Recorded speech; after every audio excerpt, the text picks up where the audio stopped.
BC రిజర్వేషన్లపై రాష్ట్ర ప్రభుత్వం వైఖరికి నిరసనగా మంగళవారం తెలంగాణ బంద్ చేపడతామని బీసీ సంఘాల నాయకులు బీజేపీ ఎంపీ ఆర్ కృష్ణయ్య పిలుపునిచ్చారు.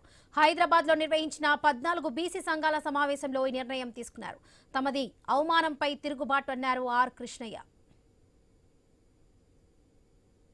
నోటికాడి అన్న ముద్దలాకోవడం మేమేం తమాషా ఉందా? బీసీలంటే ఇంత చిన్న చూపు, ఇంత నిర్లక్ష్యమా?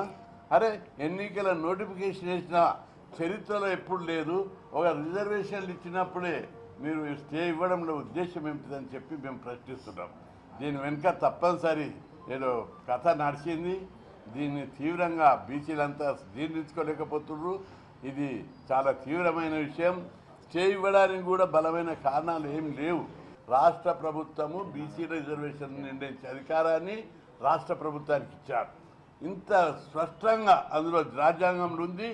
దాన్ని జీవోలో కూడా పేర్కొన్నారు. నువ్వు స్టే మొదటి రోజు ఇవ్వవు, రెండవ రోజు ఇవ్వలేవు, మూడవ రోజు ఇవ్వలేదు. ఎన్నికల నోటిఫికేషన్ ఇచ్చినాక అన్నం పెట్టి నోట్ల తినేటప్పుడు గుంజుకుంటున్నారు మీరు. ఈరోజు రాష్ట్ర వ్యాప్తంగా ధర్నాలు, రస్తారోకాలు, ర్యాలీలు ఎక్కడికక్కడ తీస్తున్నారు. పొద్దున్న నుంచే పోలీసులు ఎక్కడికక్కడ కట్టడి చేస్తున్నారు. ఇది మార్చుకోవాలని చెప్పి నేను విజ్ఞప్తి చేస్తున్నా. ఇది డెమోక్రసీ. 14th నాడు మంగళవారం నాడు రాష్ట్ర వ్యాప్తంగా బంద్ జరపాలని చెప్పి నిర్ణయం తీసుకోవడం. బీసీ 42% రిజర్వేషన్ల మీద కమిట్మెంట్ ఉన్న అన్ని రాజకీయ పార్టీలు కూడా మద్దతు ఇవ్వాలని నేను విజ్ఞప్తి చేస్తున్నా. కాబట్టి అందరూ కూడా కలిసి రావాలి. 50% సీలింగ్ రాజ్యాంగం ఎక్కడ లేదు. విద్యా ఉద్యోగాలలో 50% సీలింగ్ అని అన్నారు. రాజకీయాల్లో మెరిట్ ఉందా? ప్రతిభ ఉందా? సమర్థత ఉందా? రాజకీయాల్లో అక్షరం ముక్క రానోడు కూడా సీఎం అయిన వాళ్ళు ఉన్నారు.